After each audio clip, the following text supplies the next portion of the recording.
Hi, I'm Professor Beck Strah. And I'm Professor Eric Bronson, and you're listening to Prison Breakdown. 2, 3, break! Hate to spoil his fun, but we're gonna bust out of here. 2, 3, break! I'm locked in here with you. You're locked in here with me. 2, 3, break! I can honestly say I'm a changed man. No danger to society here. God's honest truth. 2, 3, break! I'm not leaving this cell. I'll get out my way. The right way. 2, 3, break! Ahoy, dudes! Welcome back to another episode of Prison Breakdown. How's it going, Eric Bronson? It's going great there, Professor Strah, but I believe you meant to say howdy, y'all. Howdy, dudes. What a great time of year. I love the fall because that means we are both teaching corrections right now. Oh, it's our favorite. And definitely our favorite area, favorite class to teach. I don't know of anything better than teaching corrections, but the highlight of it definitely is going to prison. And in the last 2 weeks, I've been to 3 of them, but we are going to focus on our wonderful trip that we just went on with some students to the wildest show in the South down in Louisiana. Yes, indeed. It was the wildest show. I gotta say, it was a really wild show. I was never disappointed in the spectacle that I was experiencing. No. Yeah, it's outrageous. It always is. Producer, editor Britt, how are you doing today? Oh, I am fantastic. Thank you. Yeah, just doing super duper.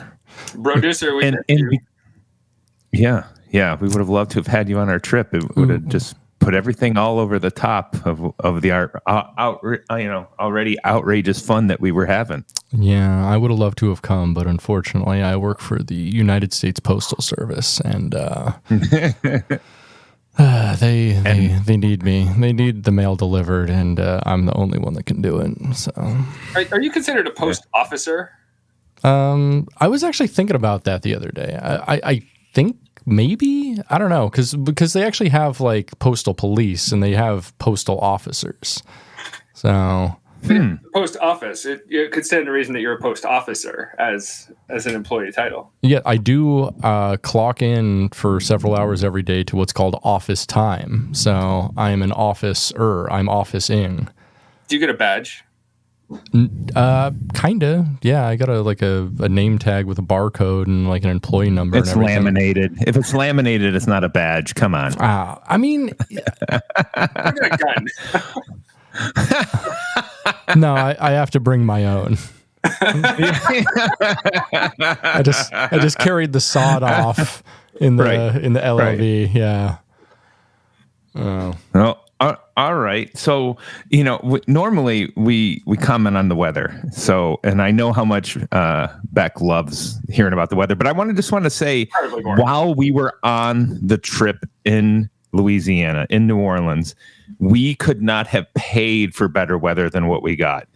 It was 80 degrees, very little humidity for the Gulf Coast. I mean, it was fantastic. We got so lucky, and obviously the thing that we were most lucky about is there was no hurricane while we were down there. It was just glorious. I mean, there was no rain whatsoever. So as shocking, it's probably the first time I've ever been there with a student group where we didn't get rained on at least a little. Last time I was down there a year and a half ago, we got poured on. We got quite lucky with the weather. So, but I will leave the weather because I know it makes Beck's hair fall out. It just makes my hair more robust. Let's get to a little news. Hot off the razor wire. Fresh news, hot off the razor wire. All right. So one of the things that our students often ask when we start talking about inmate subcultures and how inmates get contraband inside institutions. We have a recent case while we were in Louisiana right next door to us, a couple states over in Alabama, we had an Alabama correctional officer bringing in contraband. So Alabama corrections officer charged with smuggling meth into prison. Wow, it's a shocker. Meth in Alabama. I know. A correctional officer in Alabama has been arrested on suspicion of smuggling methamphetamines into the maximum security prison where she worked. The 48-year-old officer was charged with attempting to distribute a controlled substance, promoting prison contraband, and using her official office for personal gain, all felonies. Oh, yes. The arrest records show. She smuggled meth into the Holman Correctional Facility. And if you don't know Alabama's prisons, that is where Alabama's death row inmates are held. And then she distributed it to incarcerated persons, the complaint alleges. She has since been detained. Wow, smoking meth. Is there anything about the motive? Anything about the money she was supposed to receive for it? Like, no. There's very little to it. Very little to it, other than there's a real problem. In Alabama, and there have recently been a few overdoses in the Alabama prisons, Department of Corrections in their prison system, where drug availability seems to be widespread. But there's nothing about the motives at all, other than for her own personal gain, I'm sure. A little bit of, yeah, I'm sure Alabama Department of Corrections does not pay well. Most of those southern states pay very little. And so, I think she was just trying to find a way to supplement her income a little bit through, drug trafficking in prison. I'm looking at an Instagram post. This is actually surprising. Their starting salaries for Alabama Department of Corrections are $28 an hour, starting at $58,000 a year. Plus, you can earn up to almost 30% more within the first 2 years. That is honestly shocking. That is shocking, and I'd be surprised to see that that's what it actually is. But even if that is, that's just decent money, I guess. Yeah. And so people will be greedy and not, and not pass up the opportunity to get a little cash on hand, I guess. So, yeah, totally agree. But that's the news hot off the razor wire. And I know we have a lot to talk about, and a lot, our amazing trip that we were just on, where we took students to New Orleans, Louisiana for a few days. And one of those days included a side trip, which was the heart of the class, where we drove on up to Louisiana State Penitentiary and went to the Prison Rodeo in Angola, which is known as the wildest show in the South. And, along with that, we went to the federal Fifth Circuit Court of Appeals. We did a Cajun cooking class, went on a swamp tour, a ghost tour of the French Quarter, went to the Louisiana State Museum on Katrina, as well as the one on jazz. So, all the way around, it was a packed few days, and everybody, I think, had a great time. So I'm really looking forward to what our students are going to be sharing with us. Got lots to ask them about, and I'm sure, it's one of those instances where on down the road, they're going to say this was a really eye-opening trip for them.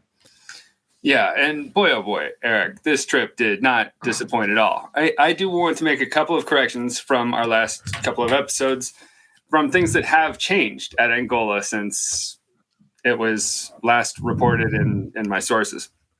First, one thing I learned on the bus tour there's no more golf course. It was shut down due to some lack of interest / it's apparently very expensive to maintain a golf course, which I think we all could have anticipated. There's a lot of grass cutting and a lot of watering, and it's just too much. So no more golf course. That's out. Even when you have a free maintenance crew to work it and cut the grass. Honestly, I was wondering about that too. Like they're it doesn't cost them anything for labor. No. The top pay there is like 20 or 40 cents an hour. So 20. Yeah, I thought that was 20 cents an hour. It's outrageous. So Yeah. a huge cost there is, first off, like maintenance of the machines, like lawn mowers, hedge trimmers, stuff like that. Sure. But also water for watering all that grass. They are right next to the Mississippi. They should just like leading it into the grounds for irrigation. Plus, it's rare for that part of the country to need rain. They have 4 o'clock Charlie, as they call it, which is a storm that shows up daily at around 4 o'clock and dumps water on them. That sucks. And not desirable to live there. I was just reading something about winters there, and apparently it's so cold that people on death row used to, they had a couple blankets and inch-thick mattress, and they would use newspaper to insulate their blankets because that's the only thing that kept them warm against the cold. Awful conditions. So that's item 1. The second item, Camp J, we had previously talked about. It was home to solitary confinement there. That is no longer in place. It has been disbanded, and inmates in solitary confinement have been spread around the facility, mostly at Camp D. I got this from an enchanting conversation with Tammy, who is one of the program administrators there, working with inmates, working with younger inmates, pairing them with inmate mentors, and working on like a mentorship program there that sounded pretty cool. Thank you, Tammy, for all the information. Yeah. It's still, and even with those changes, that we just want to make sure we're correcting ourselves. It's still an amazing experience to go visit this really, really unique prison. I mean, that had to, you got to, there's no other institution like it. I mean, have you ever been to anything even close to that in all of your time as a scholar in the correctional field? I must say I have not. It was entirely new to me. It was much more wide open than I expected it to be. It's just this wide open space that goes on for a long ways in each direction.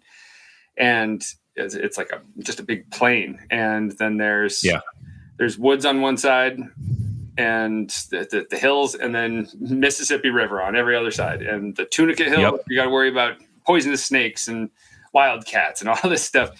I wonder how prevalent that is. Like they tell you all this, but is that really the case? Or is this a deterrent strategy to try and stop people from They want to keep the urban folklore, right? Yeah, Sasquatch is in the woods, and he will rip your head off if you try and escape. No, we got Sasquatch on the podcast here. He's my co-host. Damn right. Just call me Squatch. Call me Squatch. Yeah. No, I'm pretty certain there's a lot of things in those woods that can harm you in bad ways, and I don't know that you want to get around them. So, yeah, it's nasty. So, and then you got that mighty Mississippi River tearing around the other sides of it. Yeah. So. I also had this weird experience on the bus tour, which you had not done because you've toured the facility several times before, where I asked about the golf course just for information purposes for the podcast. The corrections officer who was running the tour kept like poking at me like, you're so interested in golf, huh? And I'm not at all interested in golf. I don't give a shit about golf. Oh, no, you look like you would be. He kind of paint me as like, I don't get you golf people. He did that joke that you always hear, like, you're just putting a ball in a perfectly good hole, or a perfectly good ball. It's one of those like lame jokes. Yeah. It was right. No, it's funny. But I hate that joke. Yeah. No, it was a good one, but I'd say I think it's one of the things that really was interesting to me about that. There's been a lot of changes since the last time I've been there. It's been a while since I've been to the Prison Rodeo. It was before COVID, so I'd say it's been about 6 years. And there's been a lot of changes. And, I know we talked in the previous episodes about Warden Kane and what he did. And, since he's left, they've changed some things up. And here's what it's crazy to say this. It's not the prison rodeo is not as grandiose as it used to be. There used to be a lot more rides for the kid, and there used to be more options for the fair food. And it seems like all that has been tamed down a little bit. And I just wonder if that's because Kane left, or if it is something that they just felt like there was too much going on. But it's still, even when I say it, it's still so huge and so massive and such a spectacle. Oh, for sure. And the rides were incredibly sad. I think I counted one or two, and they were like the small, like the very small version of a Ferris wheel that's more oval shaped.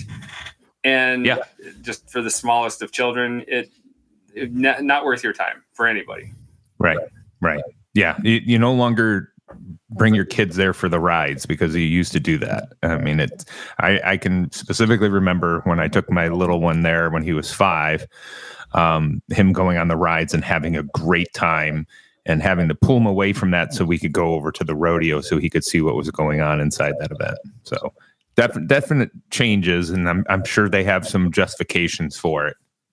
Probably like what Britt said about the golf course, the maintenance of those machines is very costly. So very true. Yeah. Well, how about we turn to get our guests in here, our students that some of our students that went on this trip. We got a few students lined up, Emma and Caroline, as well as Danny and Pete, who are going to jump in here and share their experiences with us about what they thought about visiting Angola, and a little bit about the fair and the rodeo, as well as possibly a little bit about New Orleans itself. Yeah, I just heard a knock at the door. It sounds like someone's here. So let me get that, and let's invite our guests in. It's boots and chaps, it's cowboy hats, it's spurs and let it go. It's the ropes and the reins and the joy and the pain, and they call the thing a rodeo.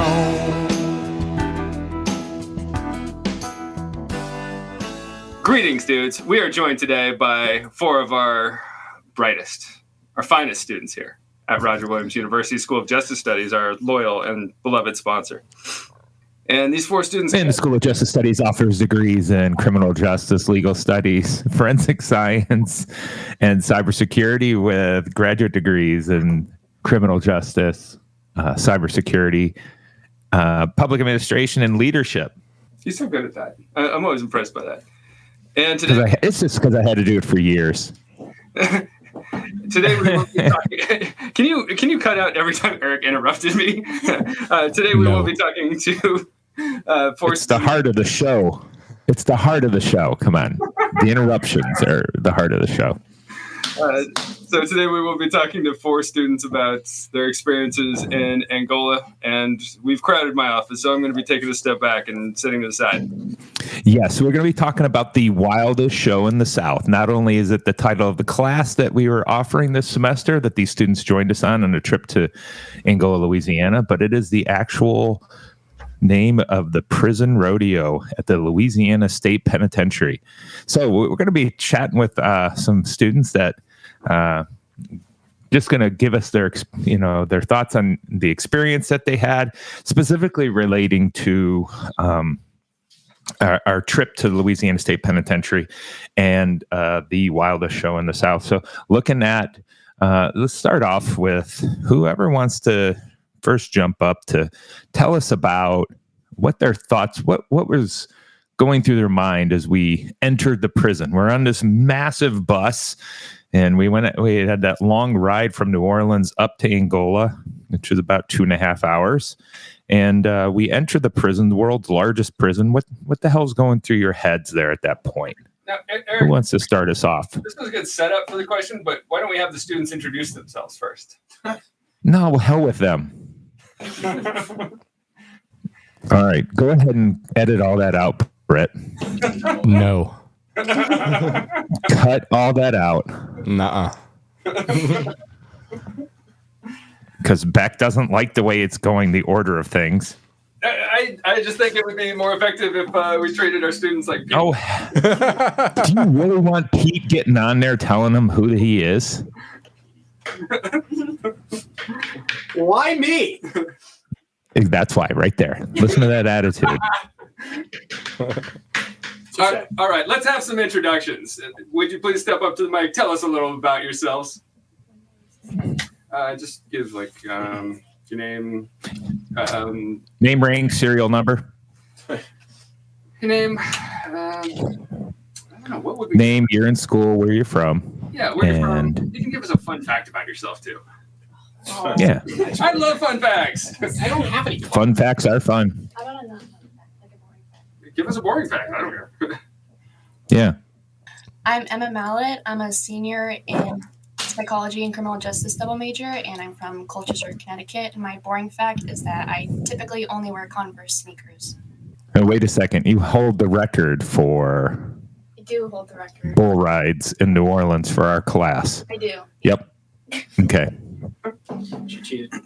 My name's Daniel. I'm a senior here at Roger Williams. I'm studying criminal justice. I'm from Marlborough, Connecticut, and my boring fact is I enjoy fishing. I'm Peter Caniff. I'm from Billerica, Massachusetts. I'm a criminal justice major with a minor in psychology, and my boring fact is I went to a technical high school.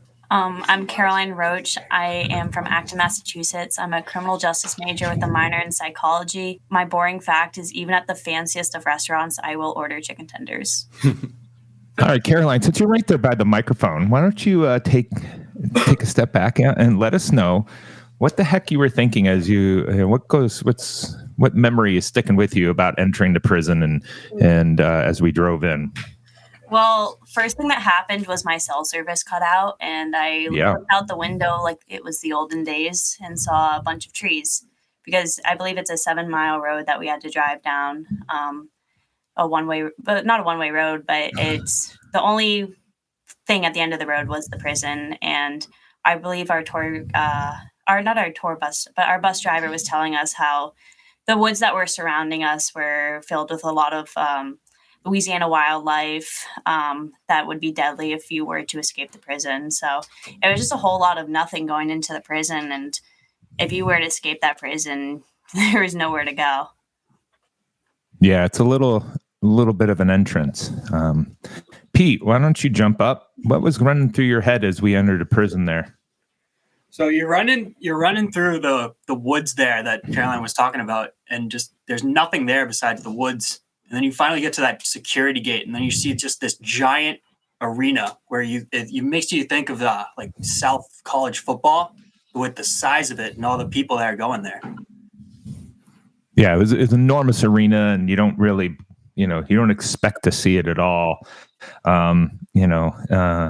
It is, again, I've said this over and over and over, and I'll constantly say the same thing. It is by far the most unique place, prison, anything where I have ever been. It's just shocking. Emma, what was running through your head as we entered? What did you have? One thing going on your head. One thing that I remember that stood out to me was when we got to a checkpoint for when security was supposed to come and make sure that we didn't have any weapons on the bus. There was a tent set up right outside the search area where a family was selling hunting knives. So I thought that was very interesting. Yeah, just right outside the formal entrance, there's a family set up. They've got a bunch of homemade knives for sale, and then the very next thing you get to in the road is the entrance to the prison, where they are going to make sure you don't have any weapons. So, all right, Dan, jump on up there. What was running through your head? Well, going off of that, I never went through a metal detector or was checked for anything, so I easily could have brought like anything in, which is kind of concerning. I don't know if you can keep that in here or not, but yeah, I guess definitely driving into like the actual prison. I think the bus driver said it's 18,000 acres, and then you said the campus is 250 acres. So it was like 72 times the size of our campus, which is crazy. It's just massive. Yeah, I was gonna say like the size of it was insane, and how each like I guess camp is like fenced in, but the rest of it isn't. Right. So, and I think one of the, and maybe this is foreshadowing, what Dan just said there about I could have walked in with anything. One of the fun things that was going on while we were all enjoying the rodeo experience is 4 individuals were arrested trying to bring marijuana into the prison rodeo. So, a little bit of fun facts while we were enjoying our time there. And so, Dan, since you're still up there at the mic, why don't you tell us about what once we entered the prison grounds and you started walking around, what was going on there? What did you think about the fare? I mean, I've never been to like anything where inmates are just kind of like free roaming, and like there were families with like little kids and stuff. So I guess the amount of trust that the prison had in the inmates was pretty crazy, considering when we toured like Rhode Island, they were all like constantly like in handcuffs or walking around with guards. Yeah, I thought like them being able to make crafts and all that kind of stuff was definitely good, and it's a good use of their time, so they're not sitting there with nothing to do except having bad thoughts. Yeah, great point there is that for those of you who have never been, which is most of our listeners, this prison rodeo is not just a rodeo event. It's also a fair and a carnival. Now, the rides that they used to have there, that number has shrank down to only 2 rides for the kiddos, but they have fair food. They have all kinds of food that's prepared for the inmate that's available. They also have crafts, that the hobby crafts that are completed by the inmates. They're allowed to sell items, and inmates are out walking around with the people who are there attending the rodeo. And so I think that's one of the most shocking things for individuals who have never experienced this before. Now, it's important to point out that those inmates that are walking around with us are the trustee inmates. So these are the ones who have been there for quite some time. They've earned this level of privilege at the institution. And that's why they're able to be out amongst us. And they're all wearing shirts that say rodeo worker. That's a white shirt. And so they're easily identifiable. But Caroline, when you were out walking around, did you find anything that was interesting to you that in terms of the goods that were being sold by the inmates? Yeah, I mean, a lot of it was high quality and for a very low price. I mean, I ended up buying a pretty big wood. It was a wood burning that said Angola Prison Rodeo, and it had all the events of the rodeo wood burned on it. I was actually able to talk to this inmate for a while and his process, and him and another inmate have kind of teamed up and learned the same trade and created a bunch of these. And I think it was probably the most popular booth. Everyone was getting stuff from there. But this was probably, I would say like a $50. I would pay $50 outside the prison for this artwork, and I ended up paying $20 for this piece. Well, you got it at a cheaper price than I did. So, anything on in terms of the conversations that you had with any of the inmates that really struck you? I just liked talking about their crafts with them. I liked going up and talking about their process of artwork. And, I think a lot of us didn't really recognize the fact that they were prisoners when we were talking to them, and looked at them as artists and kind of masters of their craft, because they have spent years learning these skills that they use of their trade and make very high quality work. And so when you talk about them, they're very passionate about their work, and every little thing kind of has a meaning to them, and they do everything so specifically to the best of their ability. All right. And so Pete, when you were out walking around, I don't know, did you happen to get any these hobby craft items, or did you purchase any of the food that was available at during the fair? I would say I stayed in the food court for most of it. There was a lot of like different options that you could get for honestly really, really low price. I know. Yeah. Me and Dan both went to this one stall that had a chicken on a stick. It was just this chicken kebab with like fried chicken on a stick. It was simple, but it was absolutely delicious. Oh, so good. Right. And were you able to engage in any conversations with any of the inmates while we were in there? I know me, Dan, and Strah talked to the one man. He was running like an adoption agency for cats. Oh, the cat man. Yeah. Baker, Catman. The cat man. Yeah. And so what really struck you, or what sticks out to you from the conversations you had with him? How much he other than him having cats inside the institution that he was trying to move. I would have to say like how genuinely he cared about each cat that he had. He knew all the names and he really wanted these cats to go to a good home. I think one thing he said was just make sure it's going to a good home. And that was, I think, the only price that he had.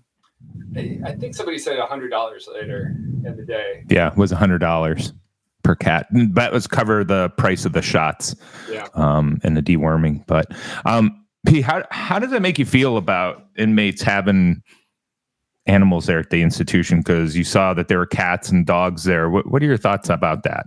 You supportive of that? I think that's good for them. It gives them something to care about and something to keep their mind off of just being in prison. Yeah, that's a pretty good thing. All right. So Emma, I happened to wander around the fair, and while I was wandering around, I noticed that you were caught up in a chess match. I was. Could you tell us about this? So I had walked around initially before we went to the rodeo event, and I talked to about 3 or 4 inmates at that time, and I purchased one booklet from a person who had written a bunch of different stories that he was selling. And then I found myself walking over to a stall where chess pieces were being sold. And initially I was going to try and get some for my brother, but when I asked what the price was for the piece set, the inmate said that it was like $400. So I was not going to do that. But there was another person playing with another one of the inmates, and the individual that I spoke to asked if I wanted to play a game. And so I thought, why not? I have time to kill, so I'll just play with them. And it was a really, really fun experience. I found myself really immersed in the game. Even though I was making really poor moves, I still had a really fun time playing with them. All right. And since we've been back, I mean, has it hit you that you, Emma, a student in college, were recently playing chess with an inmate in a maximum security prison? Not really. Every time I would interact with these people, there was only one time that I kind of felt like I wanted to leave the area. But every other time that I was speaking to other people, I never felt that they were going to be dangerous or that my life was in any jeopardy kind of. They were very kind and very hospitable, and they genuinely just wanted to have conversation with other people. So I felt very happy to kind of engage in those conversations. So to me, it really didn't feel like I was speaking to a potential murderer or a person who committed a heinous crime. It was just that I was speaking to another individual who just wanted to have a genuine conversation. Yeah, that's something. So, and I don't know, your chess opponent, how long. I didn't get in a conversation with him, so I don't know how long he had been locked up for. But one of the things that, I talked to about a dozen inmates, maybe 15, whatever, but nobody had been locked up for less than 20 years. They had all been there for a very long time. Overwhelmingly, they all had life or multiple life sentences. And they knew they were, that they were going to spend the rest of their lives there and die there. I don't know if did you seem to get anything from any of the inmates, especially with the one you were playing chess with, that seemed to be, kind of, why the hell are they doing this type of thing? Why do they even bother making these items and coming out to the rodeo and selling their goods at the crafts fair? Did any of that come across in any way to you that when you spoke with the inmates? A few of the inmates that I did speak to, I had asked them about the programs that they have within the prison, because during the classes that we've had for like criminal justice classes, we've talked a lot about rehabilitation and how important it is for inmates to have rehabilitative like programs within those prisons to spend time, like I believe it was mentioned, like to take their minds off of like being in prison. So I would ask them what kind of programs are offered, and a bunch of them said that there were many programs that were offered to them where they've learned to pick up some of the crafts, even though a lot of them had to spend time on their own figuring out how to do that. So I thought that was a really interesting aspect, just knowing how much rehabilitation is emphasized and offered at the prison. I had asked a couple people if they enjoyed like working at the rodeo and if they actually went to the rodeo event at any point. A couple of them had said that they had volunteered for the actual rodeo portion, but that they didn't want to do that anymore because one, a bunch of people could potentially get hurt, and two, they wanted to focus their time on creating stuff rather than trying to get money from events that they could potentially not win. So Yeah, that's a good point. So one of the things we're going to talk about here in a minute is the actual rodeo itself.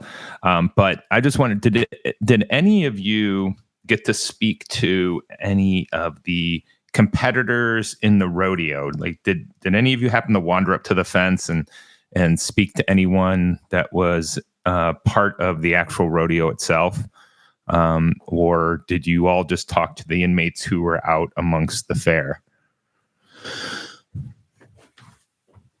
So we didn't really speak to them directly, but there was an instance where some of our classmates were taking photos in front of the fence with the prisoners in the background, which I personally didn't like, so I didn't do that.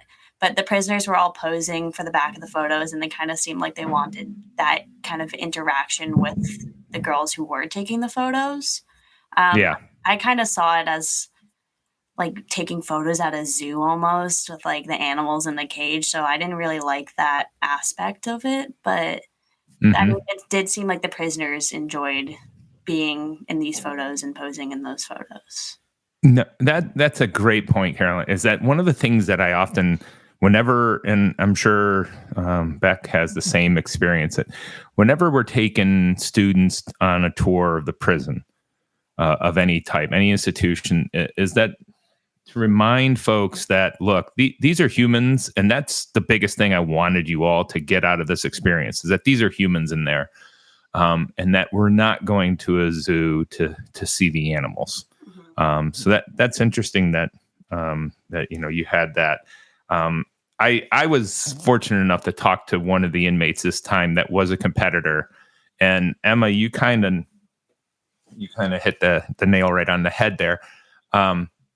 In that, you're like, well, why the hell are you doing this? This is somebody who was in his mid 30s, and he was going to put himself into a situation where he could get seriously injured or even killed, where he's not able to practice any of these events. And as you all saw, there were some really nasty events that these individuals were in for. And so why do you do this? $500.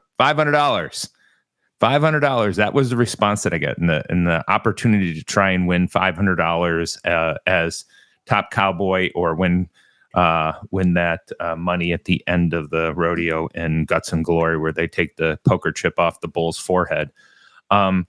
So if you think about what Emma just mentioned there, where you had people that used to do it or had put in for it, but maybe didn't get selected, working the hobby crafts fair, that's an easier way in terms of not putting your life at risk to make a little bit of money. So where the inmates are able to sell the items that they make, and then even take orders for the next time around.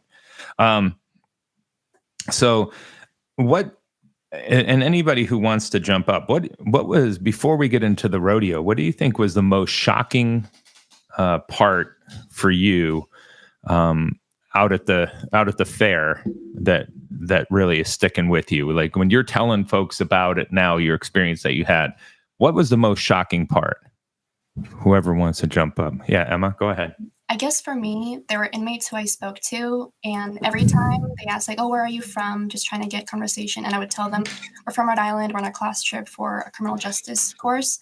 A lot of them would then go into, "Oh my gosh, like we have so much in common. Like this is something that I've really been passionate about learning when I've come into prison. If you want like resources, reach out to me." One person gave me their contact information so that I could potentially like video chat with them, which I don't know if I'll end up doing, but just because they wanted to talk about criminal justice aspects that we're learning about and that they thought that we should know as criminal justice students. I had a couple people talk about within the prison, like issues that they're dealing with. There was talk about a new governor that was being appointed that wanted to bring back the death penalty and have like active executions. And one of the prisoners was saying that there was an issue because there had been previous exonerations. So if they're bringing back the death penalty and starting executions up again, then they could be potentially killing wrongfully convicted individuals. Another person gave me an article about like some food system poisoning issue that he said was happening in the prison. So I have those articles. I haven't read them yet, but it was very interesting to talk about like all the issues that they're facing just from like a criminal justice standpoint. Yeah, that's fantastic. Danny, what about you? What walking around that fair, and what do you think's the thing that most sticks out to you as the most shocking, or if you're talking to friends about it still today, about what is it that really stuck out to you?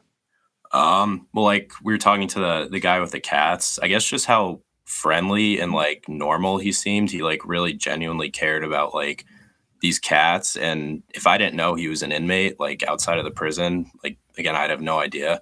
A lot of them in there just did not seem like what you'd think an inmate is. They were all super friendly and really easy to talk to, and they just wanted to have a conversation.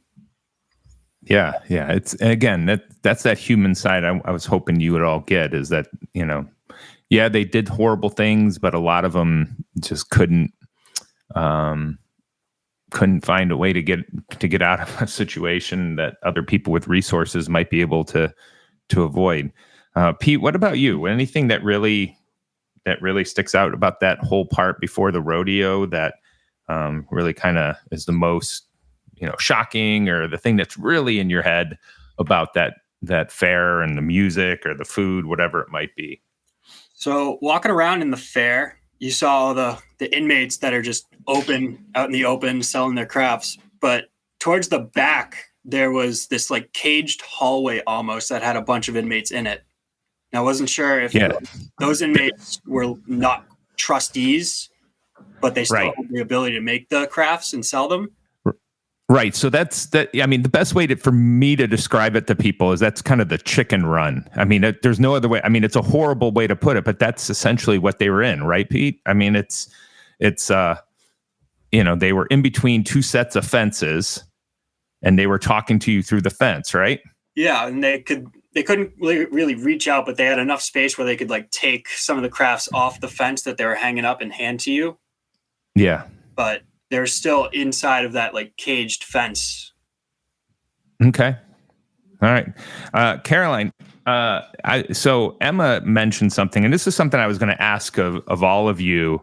But Caroline, could you, at any point, did you feel nervous at all while we were inside the event? I mean, not really, because there was definitely a large crowd of people there. But, walking around, I didn't notice many prison guards besides at the entrance. And there wasn't a lot of guards. And when they were guards, they were clumped up together, just kind of talking to each other, not really walking around and like surveying. But I think like as a girl being in this prison, I don't know which of these offenders have crimes against women and how it's an all male prison and they don't see girls that often, and I did see a prisoner check out one of my classmates and I was like, that is really weird. But, it's just I think being a woman in that situation is kind of puts you in perspective of like, these guys don't see women for months. And now they go to a rodeo where there's no dress code. and people can wear whatever they want. And some people were dressed down, some people were dressed up, and it really kind of put into perspective, like, yes, I feel safe here, but in the back of my mind, there's always that kind of sense of fear. Right. Now, I mean, you got to understand that, Pete being checked out did help his ego out a little bit. So there's a positive. You got to look for that positive side to everything. So he needs that kind of ego boost a little bit. Pete, since you were the one being checked out, at any time did you get nervous or feel uneasy while we were inside the institution at any time? I mean, being ogled at by a bunch of inmates will always kind of rattle you a little bit. But like you said, it was a big ego boost, made me feel really good. But other than that ogling, I didn't really feel unsafe. Right. But okay. All these guys are trustees, so they don't want to ruin their good time and their freedom to sell their crafts. So I didn't think that at any time anything would happen.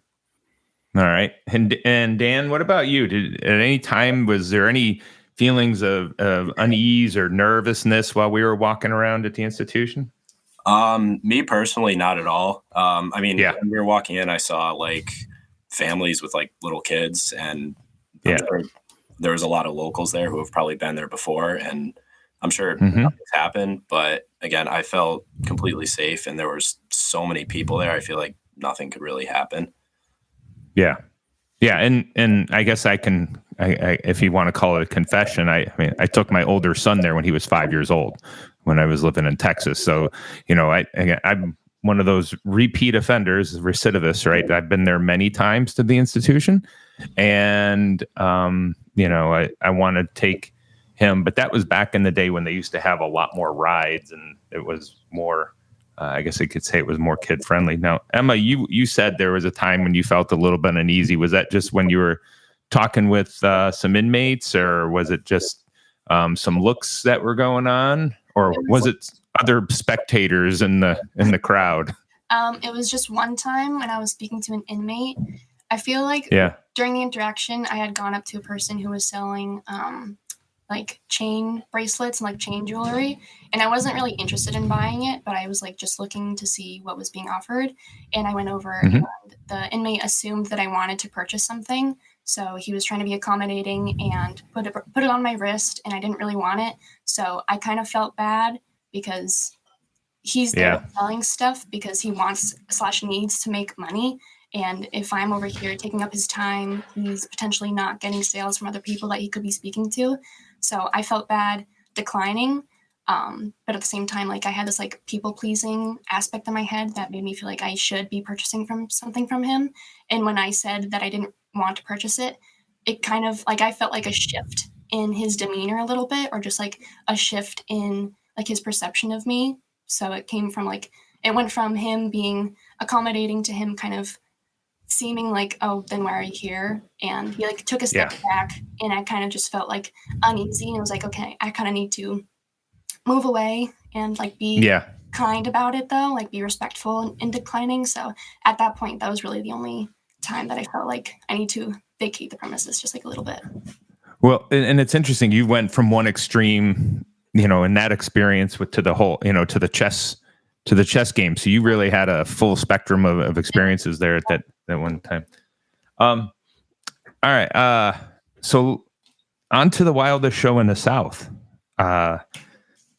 Let's talk about the rodeo, and all the way from the grand entry to, and where they bring in the flags, and they have the Rough Riders bring in, and they start the show up to bust out, where they have 6 chutes with, at one point, 6 individuals riding 6 bulls, and they let them out all at one time, or the bareback riding and wild horse race, whatever it is that you all want to chat about. Let's get those reactions to the actual rodeo and these wild events that you watch from the stands.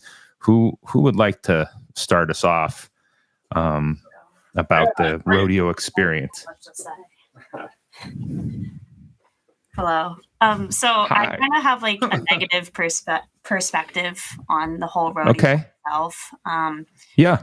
We did witness a pretty violent injury through the first bareback rider. It was probably around 10 minutes into the rodeo where a guy fell on his head and had to be stretchered off. And I kind of went in excited for this rodeo.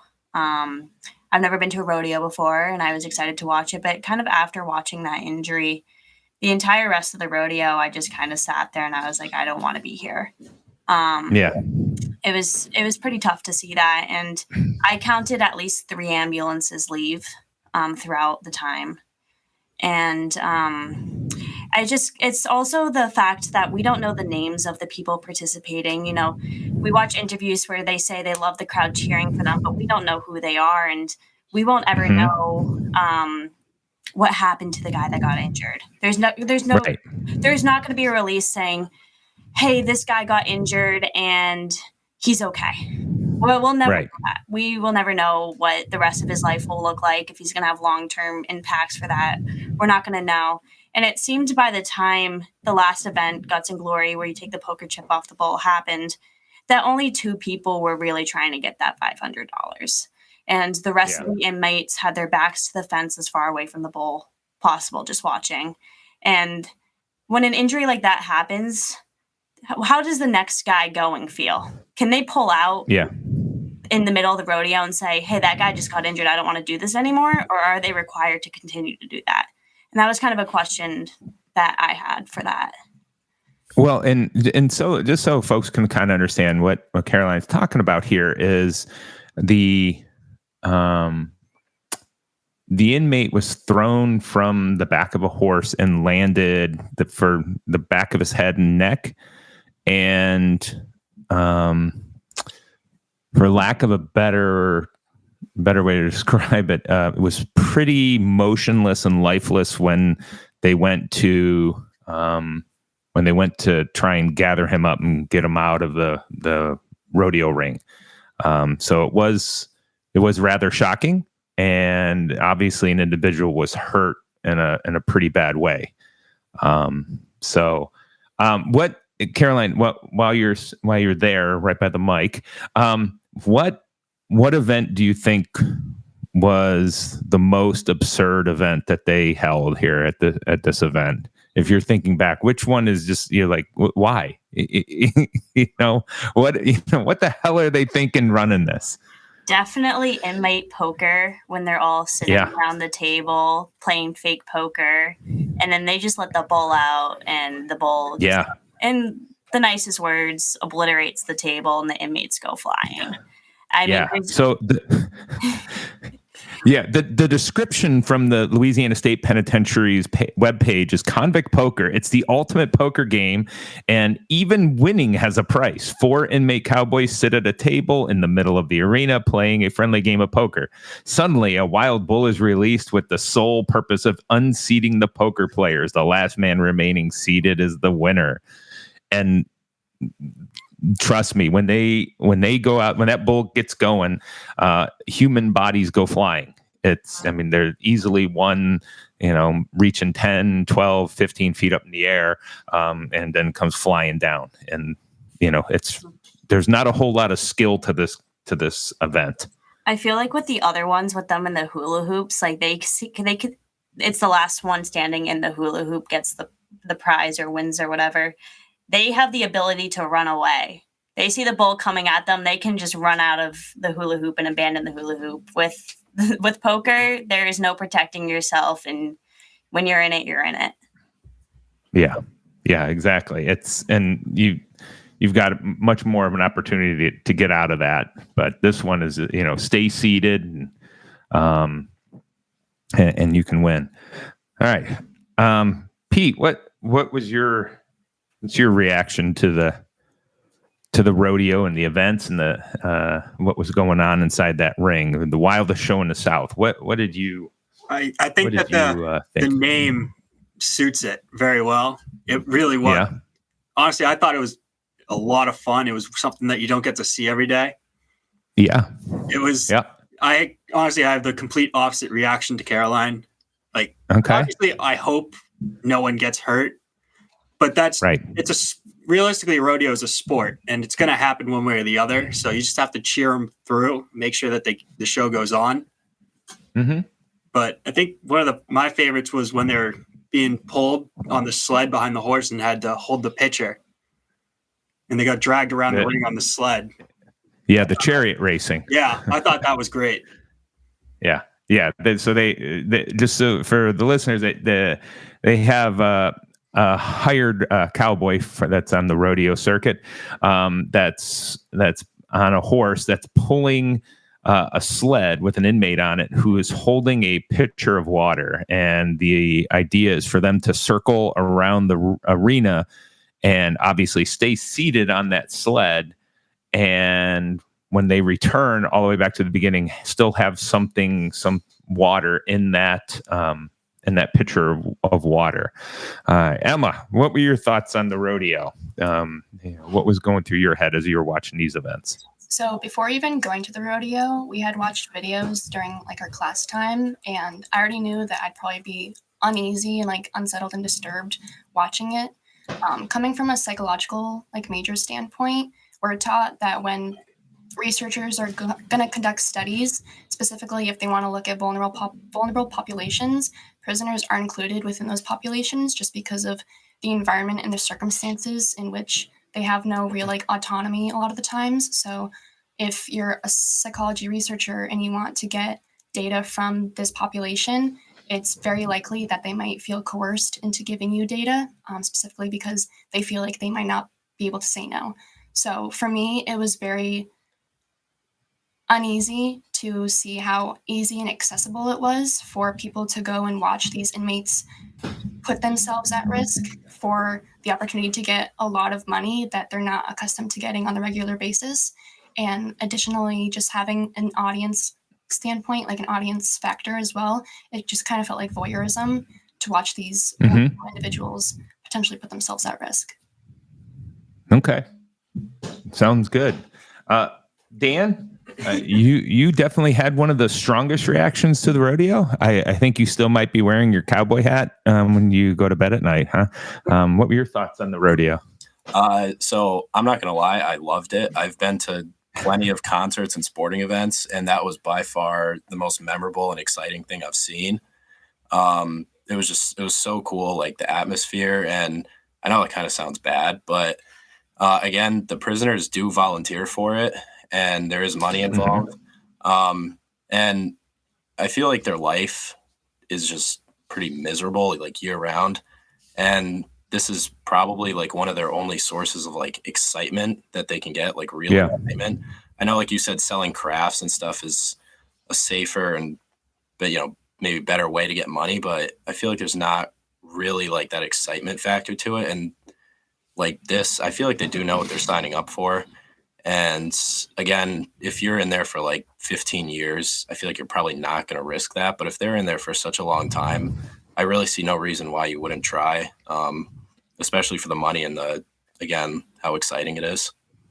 Yeah. Okay. What do you, looking back on those, what of those was your favorite event that occurred? What was the one that you really were like, yeah, that's exciting. That's fun. Like probably the poker or the Guts and Glory, the last one where they had to grab the poker. Guts and Glory. Yeah. Yeah. One of the two. Yeah. Yeah. Those ones are typically the ones that are the most exciting to folks.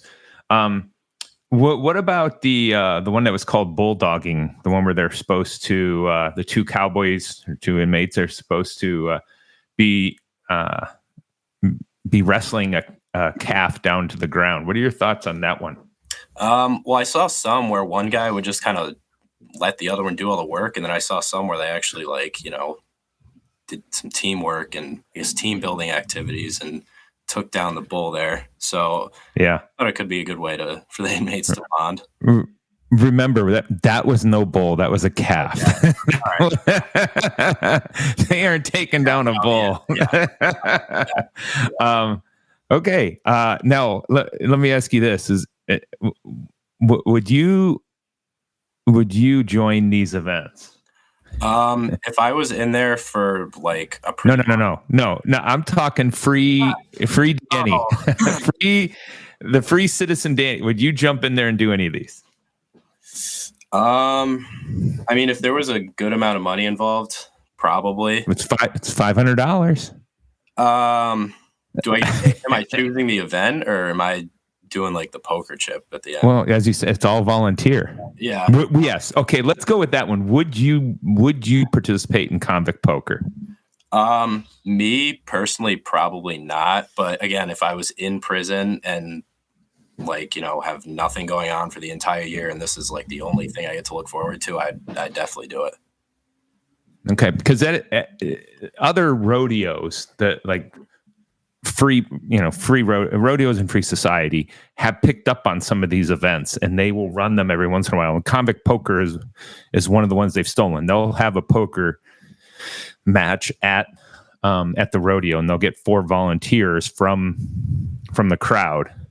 So depending on the price tag, you might participate in that. Yeah. I mean, it's also like probably a once in a lifetime thing. Yeah. I mean, obviously we saw like a couple guys get like pretty hurt, but I mean, from the poker, it didn't seem like any of them really got hurt that bad. They all kind of got up and ran off. And stumbled off, huh? Is that what you're saying? Off, yeah. And you take that chance. Yeah. One stumbled off right to the ambulance. Right. I mean, also with that, like them getting hurt, I feel like there's so much violence in prison as it is. This maybe could lower the amount of people hurt if they're all trying to behave themselves so they can get to do this rodeo. Yeah, because you got to be well behaved. No institutional write-ups to get into the rodeo. Right. It could be the difference between them doing something stupid or behaving themselves.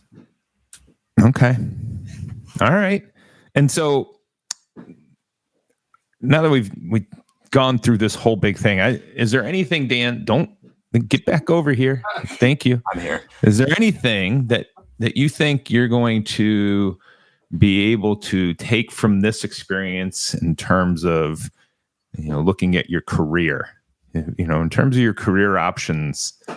In what ways do you think this whole experience might influence that? I mean, because not only did we have the prison rodeo and the trip to Angola, we were also in New Orleans, and there was a tad bit of crime going on at the time. Right. We got to go to a federal courthouse, a federal court of appeals. What from this experience do you think might impact your career decisions? Well, I already know, like, I don't think I want to work like just in an office. I need to be out doing something kind of exciting with my life. Yeah. Not saying I'd move to like Louisiana and, work at that prison just for the rodeo, but, I mean, I'm not really sure, honestly. I mean, I guess like it made me think more about like correction officers and that kind of line of work, like dealing with the inmates all the time. I mean, we also toured like Rhode Island, and it seems like the inmates there were a lot more violent. Obviously, these were trustees, so it's totally different. We didn't actually see inside any of the prisons, so I'm not really sure. Yeah, I mean, that was kind of a confusing question. Yeah, good. They're supposed to be, right? Well, let's see if Pete has a better answer, because I'm sure Pete's over there trying to mock people. So what does Pete think about in terms of his taking this experience and applying it to, his career and the influence it might have? I think Dan made a really good point about having a different view on the correctional officers and how that could be a very good career. I also agree. I don't think that I'd end up moving to Louisiana just for that one prison for that one event. Yeah. But correctional officer, it's not out of the picture. It's okay. A career that you can really be in for a long time. All right. I like it. Now, Emma, Caroline, either one of you thinking about how this might impact any possible career? For me, I know that I'm probably going to a career that's more psychologically based, and I'd like people either in the criminal justice system or people who have committed crimes, and usually people with like personality disorders or psychosis disorders. So for me, talking to the inmates and getting a chance to actually speak with them and have conversations with them, it's going to leave an impact on me, just to be really compassionate to people who are probably going through the worst moments of their lives. Okay. Caroline, what about you? Anything you can take away here that might impact your career? I think for me, it wasn't the prison itself, but being in Louisiana and kind of still seeing the impacts that the community is having from Katrina.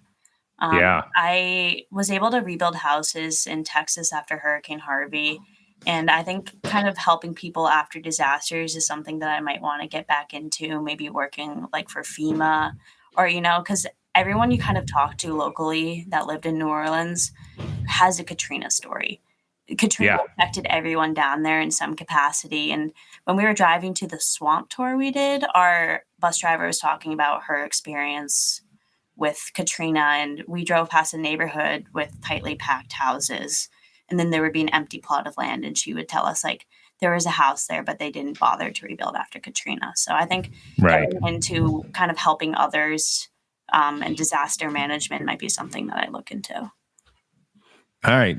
Fantastic. So the last little question I have, and this be any of you that want to jump up and answer it, but let me ask you this. So obviously Emma and Caroline, you guys were both a little conflicted about, enjoying the rodeo, right? Whereas Pete and Dan were like, hell yeah. They were all about it. But there is definitely a side of that where obviously anyone who goes there can look at this as if it's the Lions and the Christians at the Coliseum, right? The crowd getting excited about inmates being thrown into the air by wild animals. And, the reason why a lot of them participate, yes, it's something different, but it's also for that hope to get some money. And they could say that, there's a little bit of exploitation going on there. Okay. We participated in that exploitation. We paid money to go to the prison. Is this something that us as good Roger Williams University criminal justice scholars should be participating in, the exploitation of inmates for the enjoyment of those in the crowd? What are your thoughts on that? I'm back. Well, I personally think, like, as students, we're in it for the good, the bad, and the ugly. We have to see the good parts of the criminal justice system, and we need to see the parts of the criminal justice system that aren't as good. And so even though I didn't enjoy the rodeo, I feel like it was definitely a very educational experience for me to see every part of it, and even like the prison tour itself and learning about the history. Like, I've listened to your 2 previous podcasts on the histories of Angola, and then we watched the documentary, and it kind of just exposed me to all parts of the system that we might have not have seen. So it was definitely very educational, even if I see it in a negative light.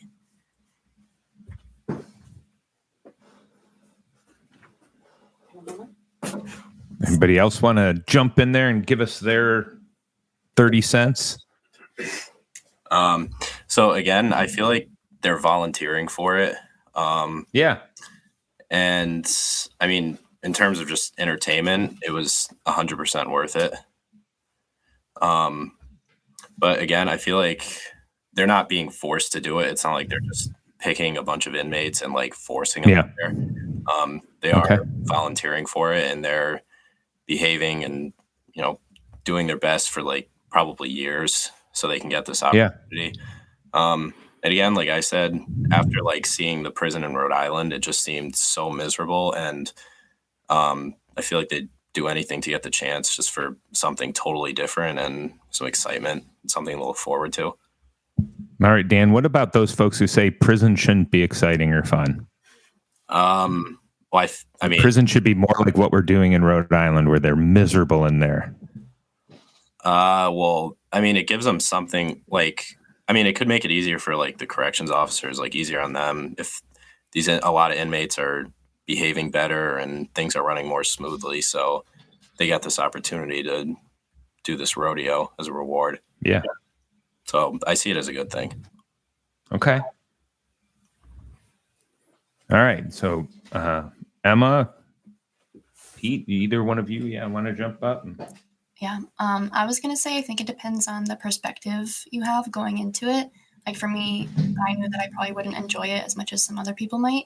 And I also wasn't going in because I wanted to see inmates potentially get hurt with that kind of mindset of, oh, they deserve to have to deal with this kind of thing. I think it is helpful to have the funding because I'm pretty sure a lot of the proceeds that audience members pay will go to the prison where they could potentially like reimburse programs and have more money to provide for inmates. So I think that aspect of the payment process is helpful in some way if it goes towards helping the inmates and benefiting them. I don't think if you go into it with a mindset of I'm here because I want to see people get hurt, then you're not there for the right reasons. Okay. All right. That sounds good. Pete, should we continue this? So you were talking about us as Roger Williams students going down there and paying to see the rodeo. I think that people are going to the rodeo and paying to see it, and this rodeo is happening. We can't currently change that it's happening. So why wouldn't we, as students, go and see this, whether it's a good view or a bad view? It's still happening. Okay. We could get our own view by going to see it. Yeah. No, that's exactly why I did it. Now, let's lighten the mood a little bit because I feel like I'm bringing you all down. All right, because there's a lot of sad faces in there when I start talking about exploitation. So obviously, the only thing we on the trip was the prison rodeo. All right, that's not it. There's a lot of other things that we did. We went to the federal courthouse. We went on a ghost tour, a swamp tour, all kinds of fun stuff. But obviously, as a giant, I'm interested in what your favorite food was in New Orleans because I know you guys consumed some food. What was the greatest thing that you all consumed while we were down there? Was it what we cooked in our Cajun cooking class, or was it something else?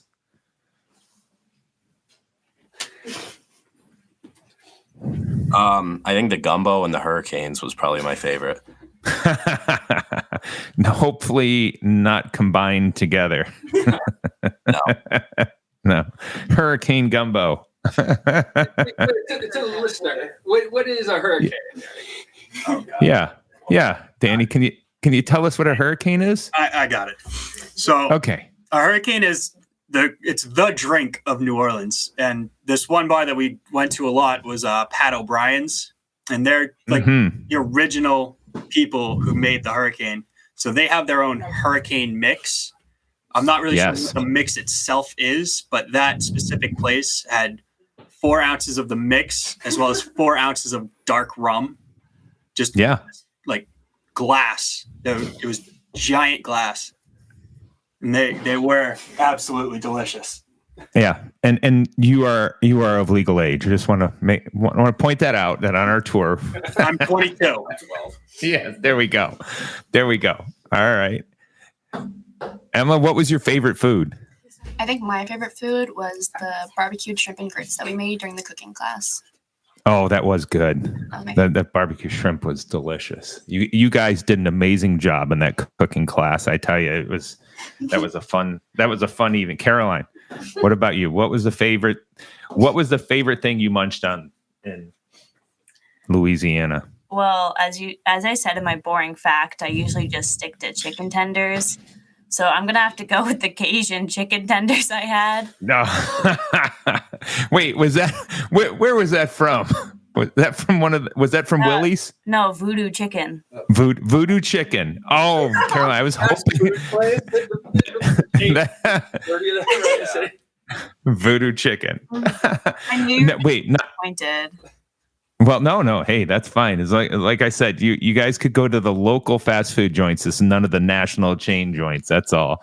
Mm-hmm. So, but I'm really disappointed we didn't have anybody who said the gator. It wasn't my favorite. The gator is good. It was good. It wasn't my favorite though. Yeah, it wasn't your favorite though. Okay, I like that. All right, so my line of inquiry is done. I want to pass it over to producer Britt now, who's always got some fun and interesting questions loaded up for folks, and so he's going to interrogate you now. Oh boy. Gosh, you actually already got most of my questions. You got like a favorite food. I love ruining people's day. Damn, I'm good. I mean, we are at almost an hour now, so I think that's actually probably a pretty good place to end it. We have a story we would like to share. We would love a story. Oh. Yes, okay. Please. Hopefully, I'm glad the story isn't going to embarrass anybody. I could never embarrass anyone, especially not Strah.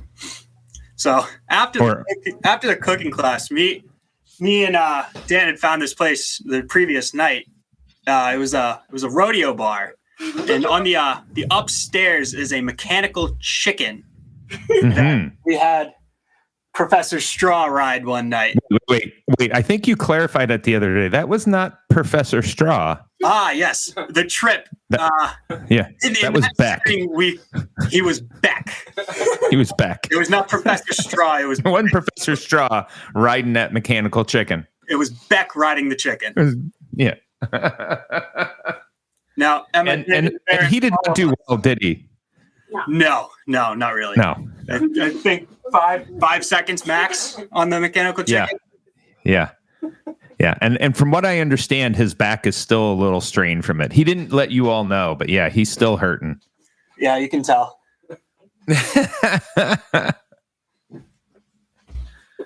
That's good stuff. It is good stuff. It was a wonderful trip, and I know that there's a reason why I keep running this trip. Either when we do meet with Sister Helen and have a Dead Man Walking class, or this one where we're focusing on Louisiana State Penitentiary and the activities that are available for the inmates. It's a good experience for everybody to get in there and see what's going on, and also to see New Orleans and experience New Orleans, because I think New Orleans is probably one of the most unique cities in the world. It every time you go there, it's a really, really unique place. So I want to thank all of our guests, students, and visitors to our podcast today. I think you guys did a wonderful job, and you keep up the great work that you scholars are doing in the classroom.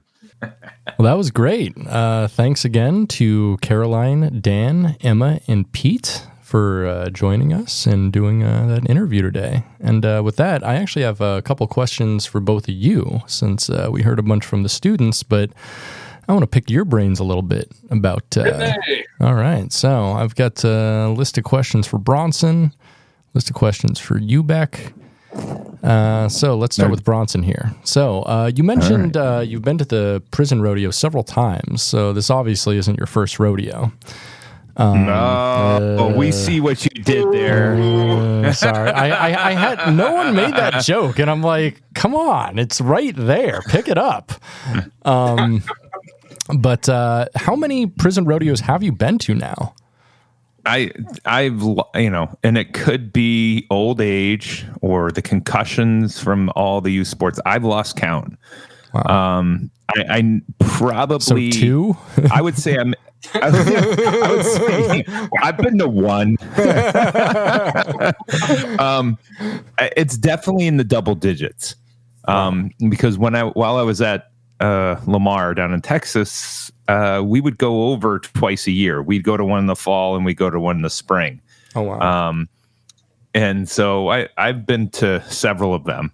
And every time every single time I go, it's just so shocking.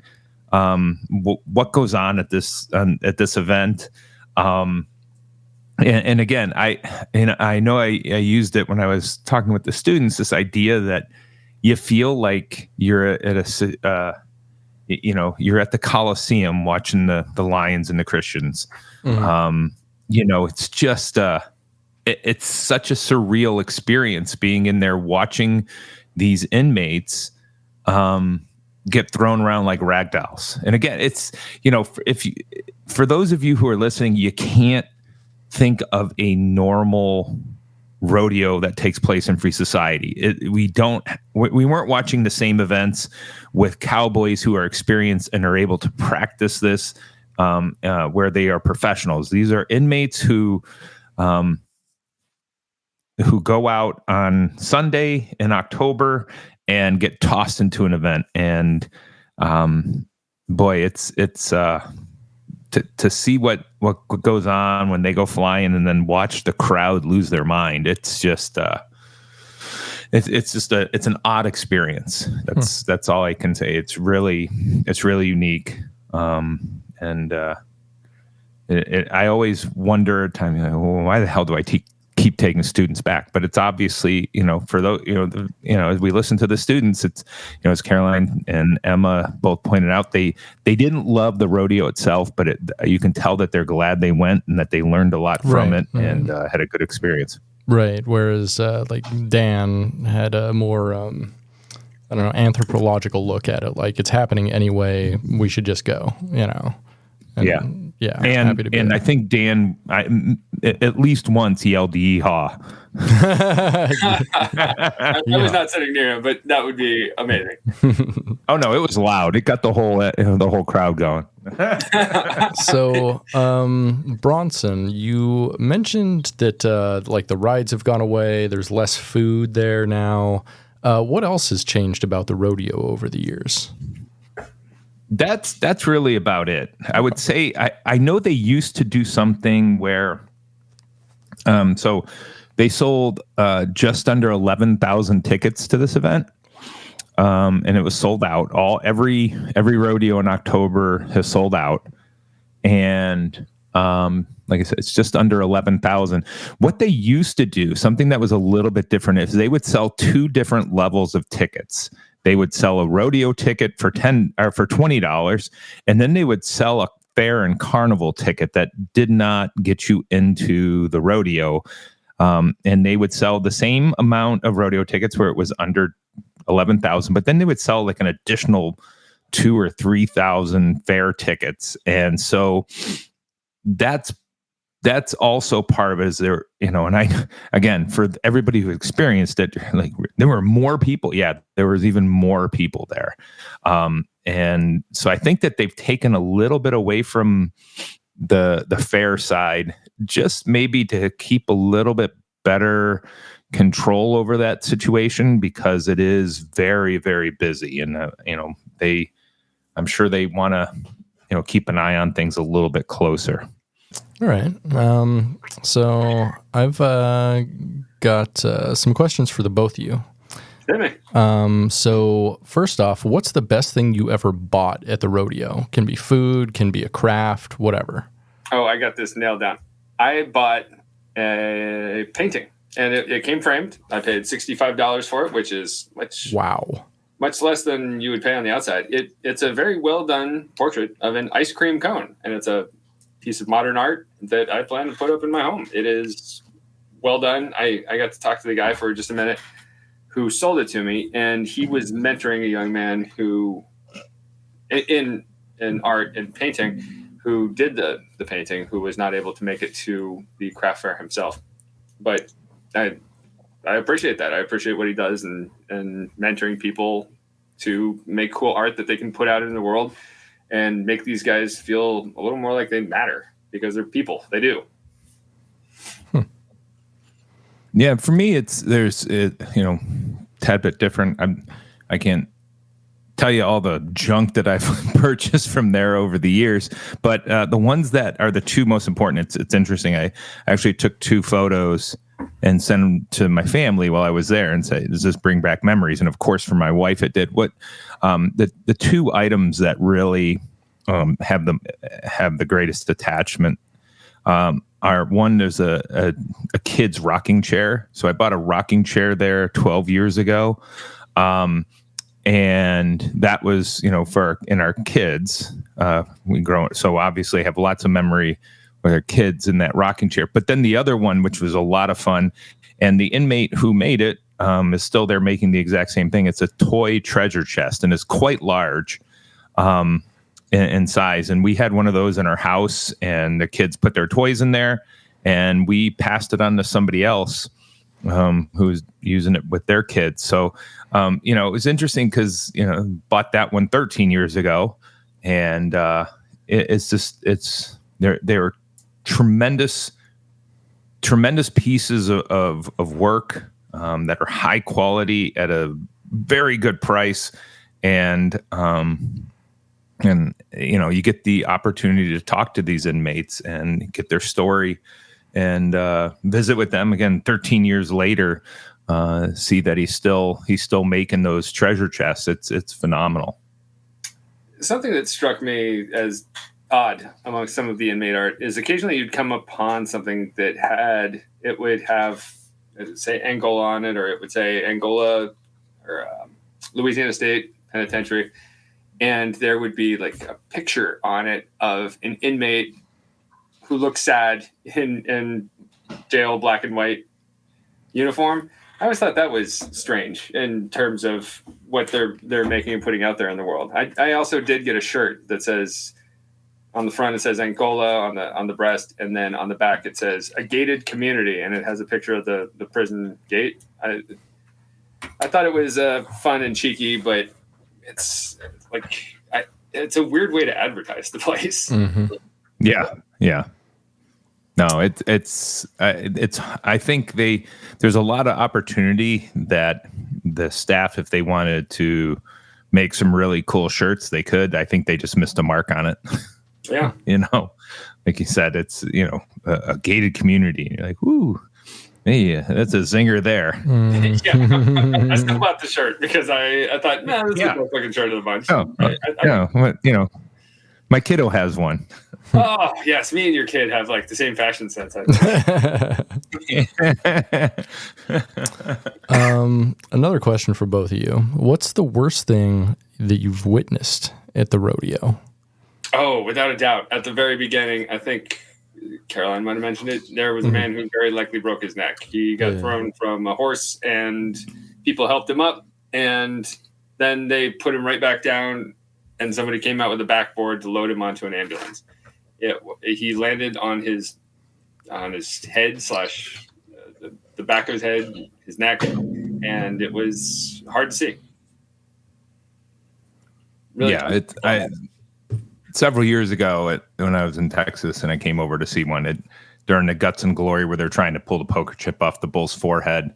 There was an inmate who was driven into the ground multiple times. Yeah. And he did not get up. Like he was not conscious when they took him away. And again, we'll never know what happened to him. But it was scary. A scary moment. Yeah, one thing we would see at times as well when there was like a bull running around and an inmate's trying to get away from the bull, sometimes they would collapse into like the fetal position, try to make themselves as small as possible. And there's something about that struck me as very sad, and I hated that. Yeah. All right. What is the singular moment from the rodeo that will stay with you for the rest of your life? When I was walking up to the rodeo, I was holding a container of gumbo, and I spilled some gumbo on my shorts. Damn it. That was my question for you. Tell me more about the gumbo. Actually, I do want to hear more about this gumbo. So how'd you get it off? Like, I got a paper towel and I put some water inside and it went away. The inmate gumbo was something unique. It was weird. The bowl of it that I was served had 3 large drumsticks in it, large bones, huge bay leaves, and I mean it was like nothing that I've ever had before. I know it's still the roux tasted good, but It was definitely a unique gumbo. Nothing like my best friend down there in Beaumont, Karen Roebuck, which when she makes gumbo, nothing like that, because hers is the world's greatest. But the inmate gumbo was very, very unique.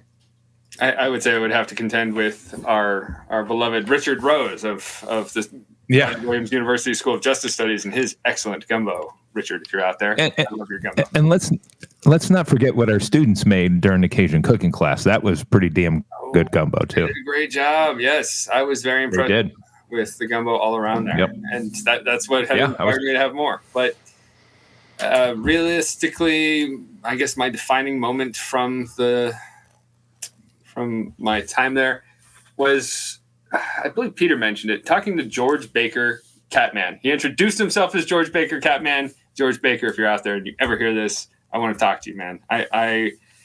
This man was taking money from his own books to feed the cats that are in his care. I would like to donate some money to a cause like that, because I am a man who is very passionate about feline care and making sure cats are doing all right. And so he would take cats that he gets from just stowaways on trucks and stuff. And these cats get to the Angola grounds. These cats breed. So he helps make sure that they get their shots, make sure they get fixed. And then he adopts them out to the general public. I had the fortune of talking to him for 10 minutes, and I was pretty sure I was going to go home with Cat. And then I asked him about the cat I was interested in. And apparently the warden had this cat earmarked as their own personal kitty cat. And so Kitten is staying there. It's all right. I hope that cat has a good life. I think you should have stolen that cat. Just grab it and run back to the bus. I end up in Angola. This is a plot for a movie. Yeah.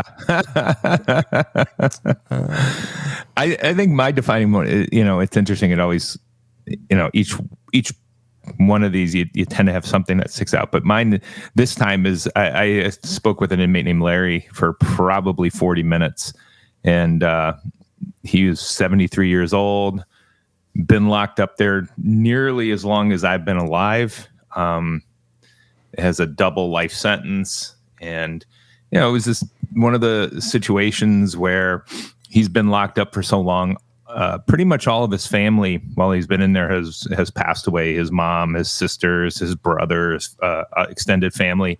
And just talking with him about, how hard it is being in there and not having visitors, but the rodeos themselves, how much he was passionate about them. His eyes started watering when he was talking about, just having conversations with people other than the inmates, being able to talk about, I told him about what we were doing. I said, I brought some students down from Rhode Island so that they can come here and talk to people and go see the rodeo. And it brought him a lot of joy knowing that people were coming to talk to the inmates and learn about their experiences and find out that, wow, these people are human. Yeah, they screwed up. They made some really bad choices some years ago, but that conversation is really going to stick with me.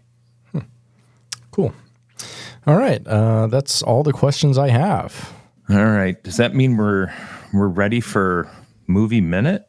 Our favorite part of the podcast, you mean? Yes. This is time for Movie Minute. Movie minute. 60 seconds with producer Britt to talk about movies. Hey, let's put 60 seconds on that old clock there. So, last time, either Judge Bronson or Judge Strah condemned me to hell to watch Condemned to Hell from 1984. Now, I don't know where y'all got this film from, but wow, what? Condemned to Hell from 1984, also known as Atrapadas, which is Spanish for trapped, is an Argentinian film. No English is spoken, and everything is subtitled. Since I cannot read, this review will be based on my best guess at what the movie might have been about based on visual cues. Wait. It's subtitled only in like Argentinian? No. It's in English. I just can't read. Oh, okay, good. So it's a fairly typical women in prison film, and it's about a lady named Sylvia, a woman who has just arrived in prison for the first time for being part of a bank robbery in which her lover is killed. Soon after arriving in prison, she's told to do whatever Susanna, another prisoner, the top dog of the yard, if you will, says to do. Susanna tries to get Sylvia to share what her family brings in for her and generally bullies her. Sylvia is resistant and makes enemies with Susanna. Susanna subsequently makes Sylvia's life a living hell. After Susanna is released, a sympathetic guard lets Sylvia out for one night, given that she's back in the morning. She uses her night off to enact an elaborate revenge plot on Susanna. The film was not very good, and the only saving grace was a brief shower scene and a few instances of full frontal nudity and lesbianism. Other than that, the movie was very poorly filmed, very dated, and is just basic exploitation without a ton of payoff. 1.5 out of 5 soups. Oof. Ooh, that is bad. That's good. Low. Not a good one. Not a good one. Not a good one. Okay. Not a good one. All right. I will make sure not to watch that pile of trash then. Yeah. Am I your just guinea pig for like shitty films now? I don't. Yes. Oh, yes. Okay. Somebody asked me to make it prison related, so I said, why not? And I looked up a bunch of prison films, made a list to sentence you in the future. Yeah. Well, can